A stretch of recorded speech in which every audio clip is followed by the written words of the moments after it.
समय की बात है, बखरा नामक गांव में किशन नाम का एक लड़का रहता था। उसी गांव में एक जंगल था। उस जंगल में नागिन का साया देखा गया था। कोई भी उस जंगल की तरफ नहीं जाता था। चलता हूँ पास वेले जंगल घूम के आता हूँ, वैसे भी मैं देखूं नागिन कैसी होती है। और फिर किशन जंगल की तरफ जाने लगता है।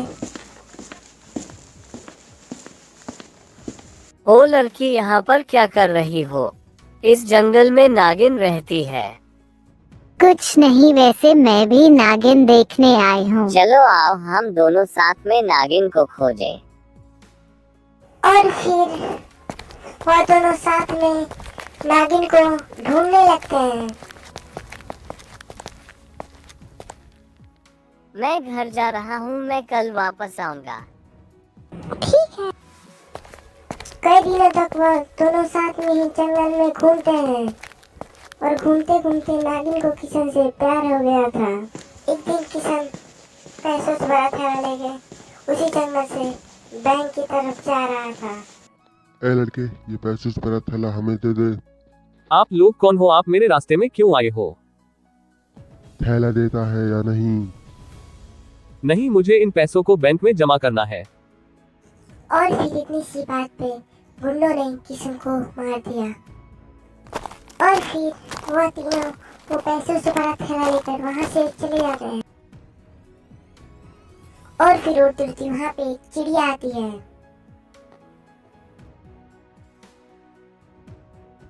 किसने किया है ये? मैं उसे जिंदा नहीं छोड़ूंगी। रुको रुको, मैं बताती हूँ। ये देखो। अच्छा, इन लोगों ने किया है ये सब। एक दिन जंगल के रास्ते से लालू घर आ रहा था। ये तो वही है जिसने मेरे किशन जी को मारा है। और फिर नागिन ने उसे मार दिया। अपने दोस्त को मरा हुआ देख के वो दोनों काफी जोर से रोने लगते हैं। और फिर वो दोनों एक तांत्रिक के पास चले जाते हैं।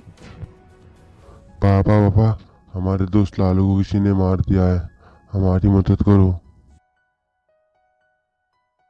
ठीक है, रुको अभी मैं देखता हूँ। तुमने किसी लड़के को मारा था क्या? नागिन उससे प्यार करती थी। भगलू लगता है बाबा, उस लड़के की बात कर रहे हैं। हाँ बाबा। अब तुम दोनों को खोज रही, वो तुम्हें भी मार देगी। भगलू अब क्या होगा? बाबा हमारी मदद करो। हमें कालिका के पास जाना होगा। एक समय की बात है, बहरा नामक गांव में कालिका नाम की एक चुड़ैल का खौफ चारों तरफ छाया था। कोई भी घर से बाहर नहीं निकलता था।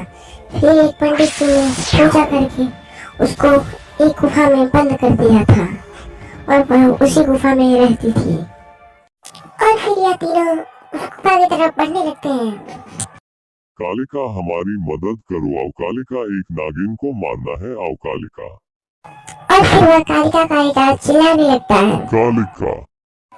कुछ देर चिल्लाने के बाद वहाँ पे कालिका आ जाती है। मैं तुम्हारी मदद कर दूंगी, पर तुम्हें मेरा एक काम करना होगा। मुझे को उस कवच को तोड़ना होगा।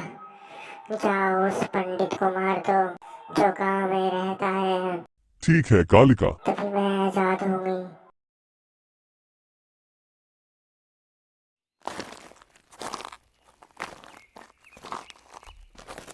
इधर पतालू पंडित जी को मार देता है, लेकिन नागिन उसके दोस्त भकालू को देख लेती है और नागिन भकालू को मार देती है और पतालू वहां से तुरंत ही भाग जाता है।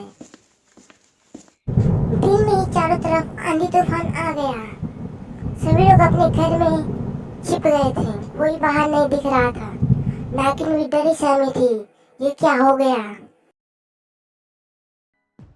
कालिका, मेरे रास्ते पे से हट जाओ। मेरी तुमसे कोई दुश्मनी नहीं है। मैं नहीं हटूंगी। ये लो। और फिर कई देर तक नागिन और कालिका आपस में लड़ाई करती रही। और फिर कालिका ने नागिन पर एक वार कर दिया। नागिन तुरंत जमीन पर गिर जाती है।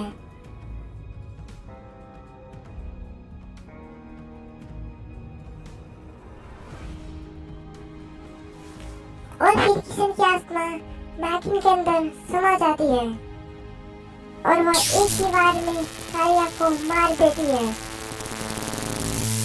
पतालू और तांत्रिक कहीं चल के जा रहे थे, तभी उनके सामने नागिन आ जाती है। कहाँ जाओगे मुझसे बच के? नागिन पतालू को मार देती है और तांत्रिक तुरंत वहाँ से गायब हो जाता है।